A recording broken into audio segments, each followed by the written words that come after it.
Hi guys, my name is Amberly and I was asked by these savvy blondes, Caitlin and Ash, to talk a little bit about what I feel like is my best advice for someone getting into a relationship and some things that I feel are mindset, positivity, how you should feel getting into it.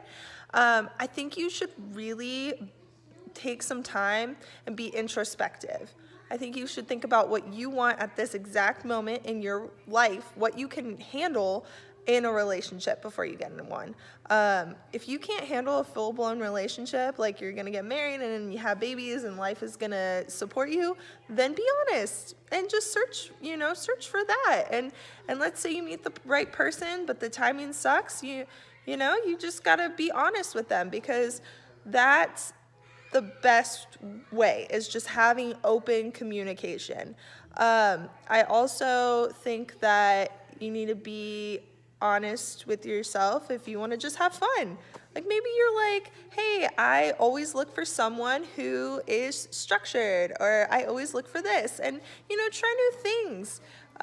So yeah, my best advice would be to just always have open communication when you're getting into a relationship, or when you're looking for one with yourself, and two with another person that you're getting in the relationship with. And then also, if you just go into it with I'm up for anything, like, universe, send me the person I'm supposed to be with, or maybe like send me the person I'm supposed to be with at this moment. What lesson are you gonna bring me? And I just think that life will guide you to who you're supposed to be with, and it's not worth all the stress. But we can do things to better ourselves and to better our relationships, like having open communication and having that honesty, and loyalty to yourself. That's hard. So yeah, if that's how I feel, and of course, watch my girls, the Savvy Blondes. I hope you guys like this video. Yeah, thanks guys. Hey everybody, I'm Elizabeth Bradley. I'm going to be speaking to you about how important it is to have a healthy mindset before going into any relationship. When I was a child, I experienced a lot of traumatic events that actually led me throughout my life to feel like a relationship was something to fill a void. I also felt like I had to use someone else to pull myself up with. And so when I would meet great people, I would actually think that I had to set my goals aside. I thought that if I did that, that it would make me more attractive to the other person and that they would want to commit to me, because I thought that it would make myself more available. But actually, what that did was the opposite. It actually pushed them away, because they wanted to see someone with goals. They wanted to see someone who, even with them by their side, was still pursuing things that made them happy and things that were true to them. So I look at that now and I realize that I made a very big mistake.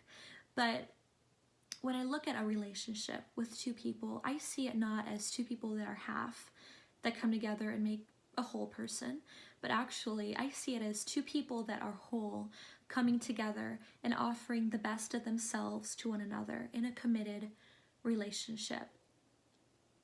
Self-love and self-care are two of the most important and beautiful things that we should always be doing for ourselves, outside and inside of a relationship. Taking those steps in self-love and self-care, we will be able to continue doing those in a relationship. Self-love looks like I love myself, I appreciate myself, and I accept myself for the unique individual that I am, but it also means that I am still doing things that make me happy. I'm still being true to the person that I am on the inside and the person that I am on the outside. And self-care means that I'm taking care of my body inwardly and outwardly each day, however that looks like, whether that looks like with exercise or that looks like nutritionally. We should never neglect ourselves.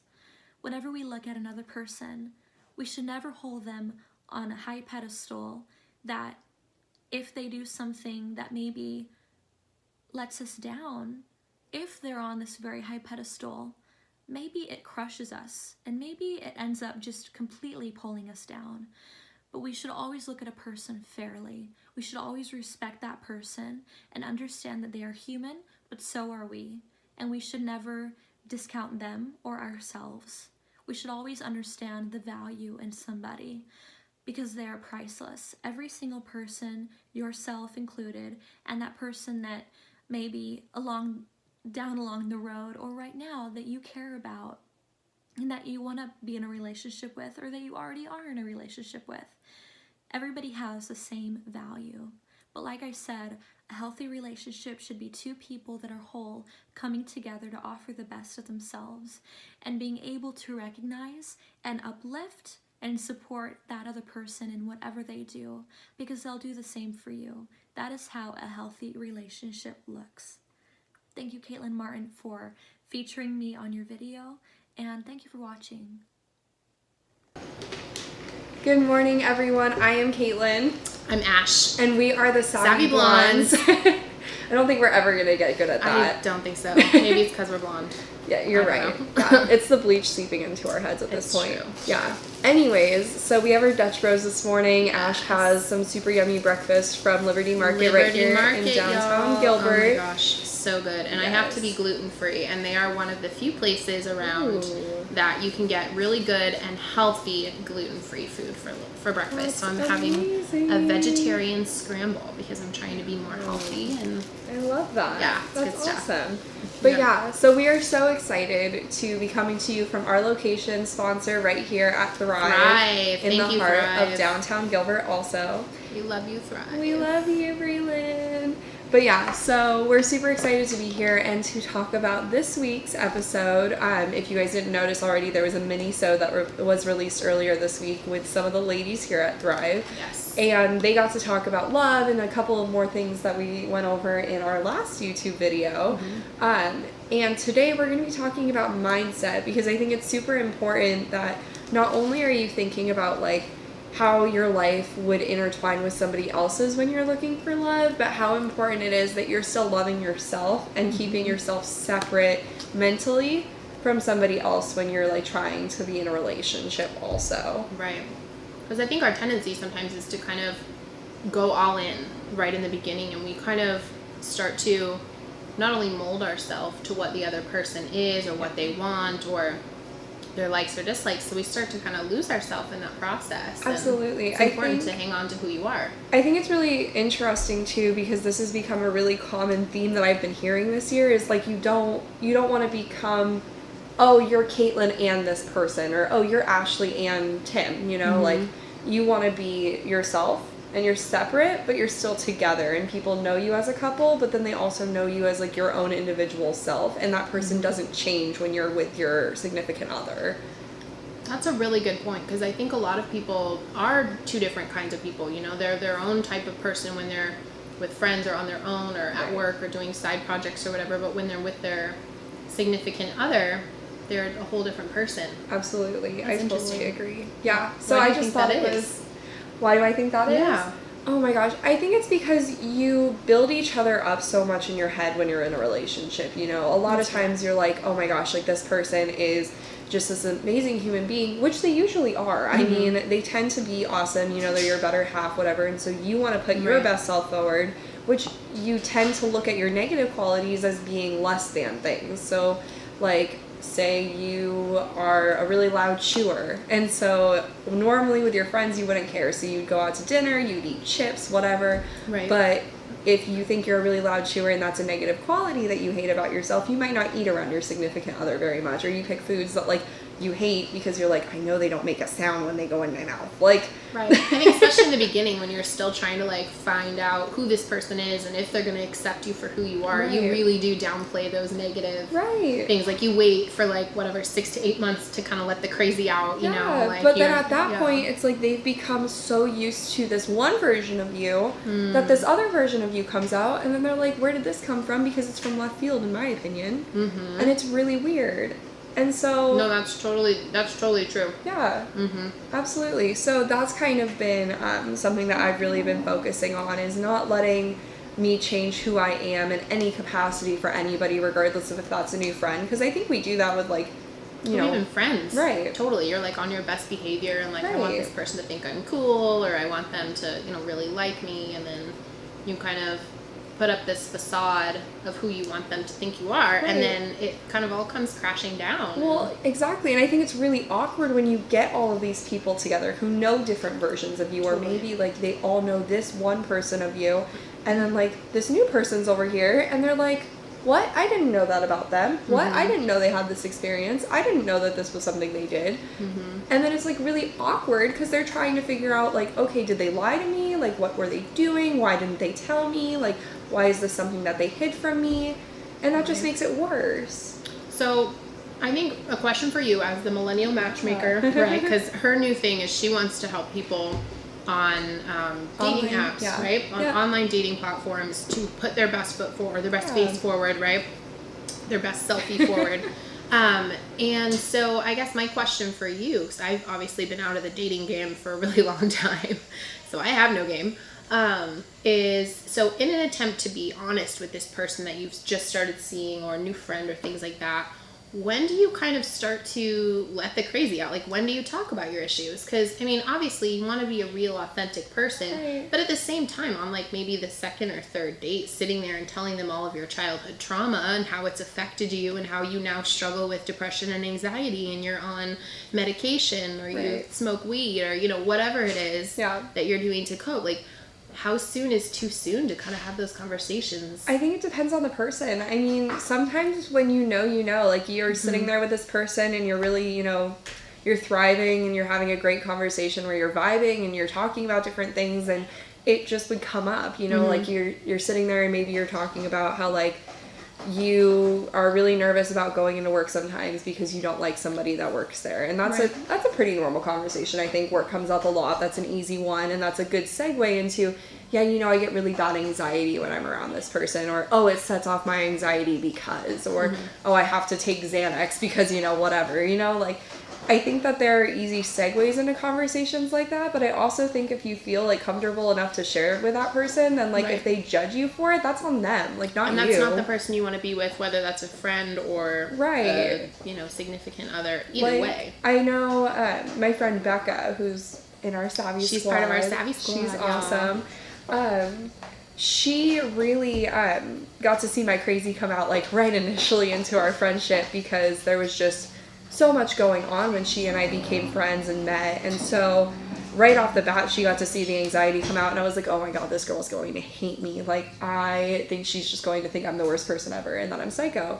And it brought us so much closer And together. you guys are like BFFs. Yeah. And Yeah. so I think like experiences like that, they can either push you apart or they can pull you together to create a stronger bond. And I don't think that it's wrong for you if you're having a bad day. Like yesterday, I was having a really weird day. I was like, I just feel like something terrible is going to happen. I don't know what's going on. And I was talking to my friends and I was like, guys, I haven't had anxiety this bad and I don't even know how long. Like, I don't know how to cope with it because, Sorry.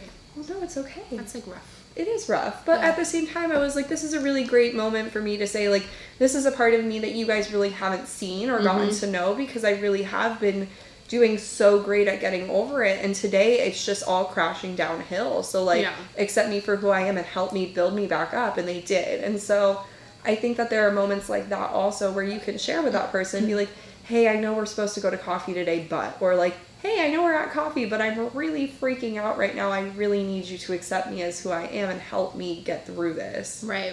So And it's so cute. Like, I read a lot and hear a lot about anxiety and things because it's something I struggle with. And it's so funny because I struggle a lot with social anxiety, and which is kind of weird because it's kind of like anti my personality. Like, I'm normally a very social person. I love meeting new people. I love social situations. But every so often I get into like the grips of social anxiety where I'll cancel plans, not because I'm actually like sick. I'm just anxiety sick. Like, I get a headache or I get nauseous and I can't leave the house.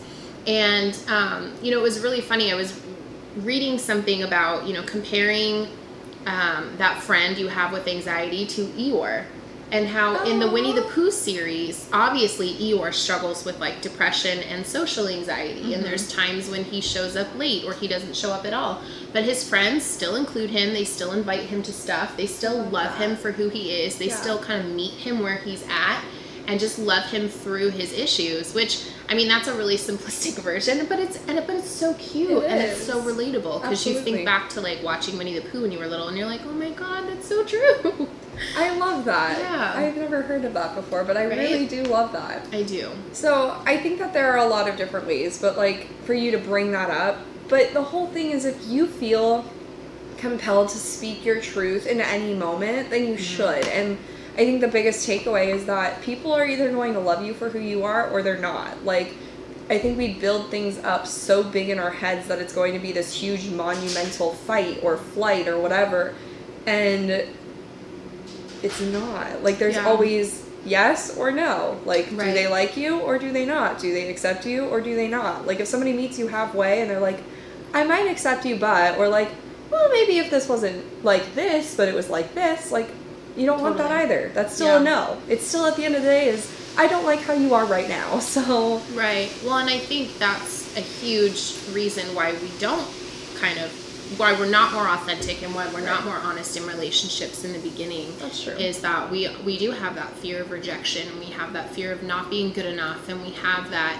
fear of not being the right person at the right time or whatever. And I know for me, like, if you guys watched our episode last week, you know, I really struggled with that in my relationship with Tim, and I was not a super authentic person at the beginning of our relationship. You know, I was already struggling with some depression and anxiety, and it got a little worse after having kids. I struggled with PPD and all of that, but I didn't let the crazy out until a couple years into our marriage, and by that point, it was kind of this uncomfortable juxtaposition of that I'd been like faking it for so long that the way I was living was no longer sustainable, and I literally had like this mental breakdown where I was like, I can't pretend anymore. I can't play like I'm this person that I'm not anymore, and it kind of came all to a head, and I was really terrified that he wasn't going to accept me for who I was. And, you know, I was very blessed and very lucky that he did love me and accept me, you know, despite the crazy. And, you know, we're still together, and he helps me through my crazy, you know. And so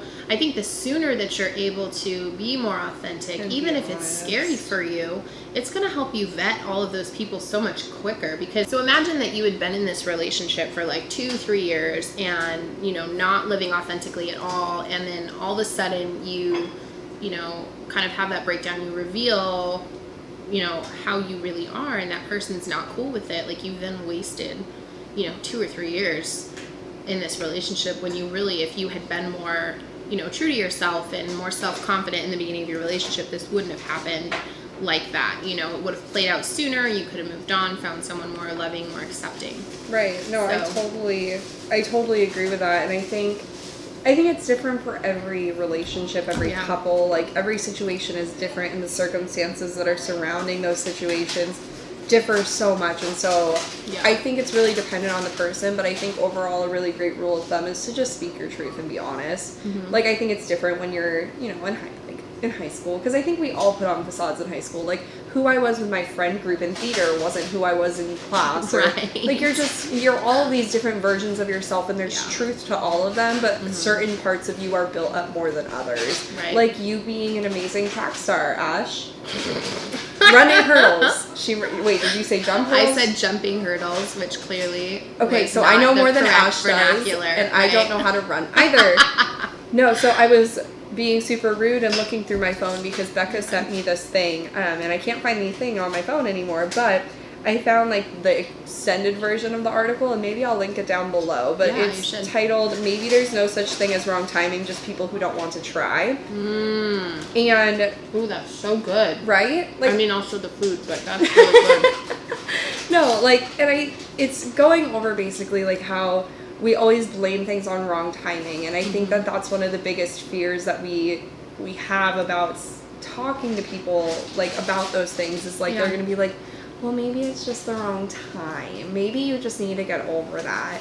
And which I think maybe sometimes it is the wrong time. Right, absolutely. I think we often use that as a cop-out. Because, like the article says, we are afraid to try. Yeah, and so it, like, says, like, timing is always messy, timing is always imperfect, timing is inconsistent, it won't be good all the time, nor will it be bad all the time either. But maybe there's just no such thing as wrong timing, only wrong people. I'm shook.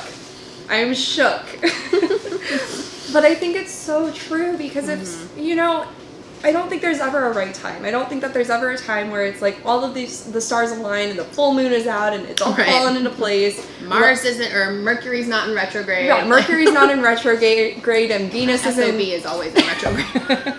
Oh my god, I know. It's so bad. I have a funny story about that for another day. Ooh. But yeah, so I think that it just goes to show, like, or to say basically that if you want it to work, you're gonna make it work. If you want the person to be your person, you're gonna make them your person, and they're gonna accept you and you're gonna accept them, and like you're gonna fight to make it work, like you and Tim did. You know, you fought for so long to make Tim yours, and now they're married and have 4 kids and are super happy together.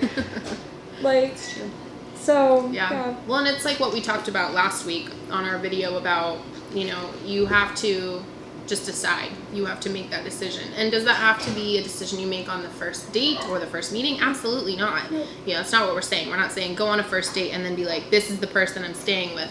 But I think every relationship does get to that point where it's kind of a, okay, we've been seeing each other a while, we've been dating for a while, like, where do we go from here? There's always that, like, conversation or that, okay, are we official, or, you know, there's some sort of direction changing. Yeah, it's like, are you wanting monogamy, or are you still wanting to, like, be seeing other people? And at that point, it's probably been like 10 dates if you're thinking about monogamy. I always say like 7 to 10 is like the perfect area for you to be like, oh, especially if you meet on dating sites, because like the first few times you treat it like a hangout almost, like the first like 3 to 5. Right, you're just getting to know the person. Right. Because there's no pressure that way. Exactly. It's comfortable, whatever. And then like you get to the point where it's like, okay, are we doing monogamy? And I know monogamy is a word that like, unless you're poly, and then more power to you. Yeah, exactly. But like if you're looking for like a monogamous relationship where it's just like you and the other person, you get to that point where it's like, are you wanting this? Are we wanting the same thing? And do our values and goals in life align? And that's something people get like really taboo and scared of talking about because you don't want to freak people out by being like, oh, I want this many kids and I want to get married at this age and da-da-da. Me, I have no qualms doing that because I have a 10-year plan that needs to be followed to the T, and if it's not, I'm going to freak out. But I'm a psycho, hi. But seriously, like, it's not, I don't think it's weird to talk about what you want out of life. And I think it's really sad that people get scared to do that. And I think it's really important that you do that. So for all of you out there that are on like your 10th date with your Tinder love, be like, hey, let's get coffee and talk about things. And then be like, we're going to talk about this. And just bring it up casually. Make it such a big deal. Like, it doesn't have to be this big, scary conversation. Like, oh, it's so warm in here. It was like cold this morning, and I put on like Tim's sweatshirt. Oh my gosh, cute story. So this is the sweatshirt that he wore to each and every one of our children's births. So this is like the birth sweatshirt. So every time I see it, I'm like, oh, babies. I get all like, cute. My ovaries hurt, and I'm like, I want more babies. Oh well. Anyways, it's okay. One day you can hang out with my kids. My future kids. We'll my take them to Disneyland. Woo! I hope I have girls. Oh my gosh. Or a sweet little gay son or something. Oh yes, oh, precious. Okay, yeah. Okay. Anyways. Yeah, I think, you know, there's a lot of hype that kind of gets built up around relationships and starting new relationships, and it's almost like it feels to outsiders like maybe there's this secret combination if you can just get this right and this right and this right and turn it a quarter this way and back this, that you're going to somehow unlock the key to a successful relationship, and it's not that way at all. No. And so I think when we take the mystery out of it and we take the big kind of scary, like, ooh, did you do it right kind of thing, like, no one ever does it right. No one ever does it perfectly. Like, you just have to find out what works for you and your partner, and you got to try your best, and you got to decide, like, I'm going to stick with this. I'm going to really give it a go, and I'm really going to try. And I think as long as you both have that commitment to try, it's still worth the relationship. I think if one person has that commitment to try, the other person doesn't, that's when you kind of need to reevaluate. We're not saying that you have to stick in relationships that are toxic to you. No. We're not saying that. But if both people are still willing to try, then you know you've got a good thing. And even if the times are really hard and things are looking really bad and really hopeless, you at least know that you both are on the same team and you both can move forward that way. And I think that mindset going into it is what's going to make or break a relationship in the end. Absolutely. I totally agree with that. I love that.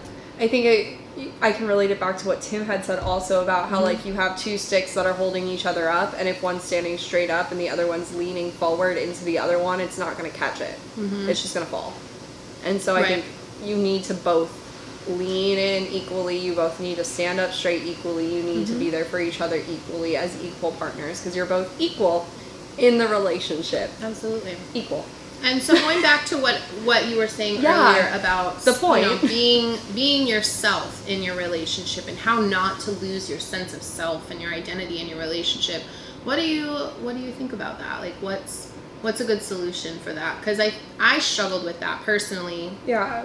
And still struggle with that sometimes, because Tim and I got together so young. I didn't know who I was, really. I mean, Right. when you start dating and you get married so young, I don't recommend it to many people. There aren't a lot of people who are able to make that work. And that's not to say Tim and I are this amazing super people. We're not. But it's rare. Young relationships, young marriage is not for everyone. Right. And I really do believe it's important to find out who you are before you start getting into a relationship. Yeah. For this very reason. Right. So I'm curious, like, how you approach that. So the thing that I've started having my clients do, and that actually I've started to do, is twofold. So first, making a list of like your non-negotiables about like who you are and things that you love. So like you write this list and it's like, okay, I love reading and I love Netflix and I love going out and I Must love dogs. must love dogs. Like I love going dancing with my friends, like things about that. And it's all I language. So me first. So it's like things that only you like to do, and things that like if they were to like them, awesome, but like these are things that like you like to be able to do, and that if you get in a relationship you should still be able to do. Right, whether they can join you or not. Right. So for me, like, I love art and I love playing the piano. I love really creative things. My husband's not a super creative person, and so even though we don't connect on that level, he still gives me that time, and he Right. still And he allows me. respects that. Yeah, he respects that. He gives me space to do it. Right, like I love politics, so like on that list I say I'm a liberal, like I put that there, and then you go through this list now that should be very long, because you should have a lot of me first things that like are things about you. Right. And you star all of those things that like are non-negotiables from your non-negotiables. So like you have to be able to still be a liberal, or you have to be able to still love the outdoors or art or whatever. Or religion is sometimes really Right. super important to people as well. Absolutely, like if you're Mormon or Christian or whatever. And so then from those stars, you go through again and you star your non-negotiables. Okay. And those are the things where like if you get in a relationship and somebody's like, I don't want you to be a Christian anymore, I would never want to raise our kids Christian, like this is something that like I'm totally not about, you would be like, well then there's the door. Thank you, next. Exactly, Yeah, like I'm totally. done. And so then you have this thing where you're staying true to yourself. Like these are the parts of you that like you would never want anybody to change about you, and you would never ever ever want to change about yourself, even if it's hard to stand strong, because you have this concrete list where you're like, no, yeah, like a month ago I said that I would never ever ever ever ever date somebody who told me I wasn't allowed to be Christian or raise my future children Christian. Yikes. Yeah. And so then you do the same thing, but for the guy. So you say, I only want to date, like, some people are super crazy about height. So, like, I only want to date somebody who's 6 foot or above. Right. So you make those lists of like and see, that's such a good exercise, even just to do on your own, whether you're dating or not, to just get to know yourself and your partner. Right. Even better. That's such a great idea. And I think that that's also a really great couple bonding exercise to do at one point, because then you can look and you can see like, oh wow, like we have this same non-negotiable, or you know what, they're super different, but I think that's why we work, like because we both respect that we have these different viewpoints and different ideologies and different things that we love and like to do, and that's okay, because they're what makes us us, and that's what we appreciate about each other. Absolutely. So find out what makes you who you are, that Right. essence of yourself, and stay true to that. That's Absolutely. awesome. Yeah. I love that. Well, our camera is running low on battery, so we are going to wrap this video up, and we have some really exciting guests coming up this next month. We have a sex therapist coming on our show, you guys, really soon. Her name is Jane Fendelman. She is a very well-renowned sex therapist. She's a friend of mine. She's coming on our show. It's going to be amazing. We're going to be taping here at Thrive. All the Thrive members are welcome to attend the taping, ask her your questions anonymously if you wish, and get some answers on how to make your sex life with yourself and with your partner amazing. So that's coming up. We've got chats on money coming up. We have a lot of really cool stuff coming. So if you guys want to hit that subscribe button, we would forever thank you. And we hope you guys had a wonderful Valentine's or Galentine's Day. Bye.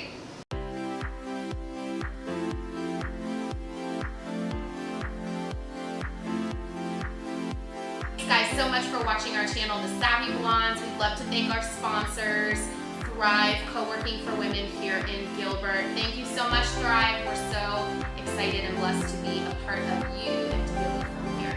So thanks for watching. We'll see you guys next week. Bye, guys. Bye.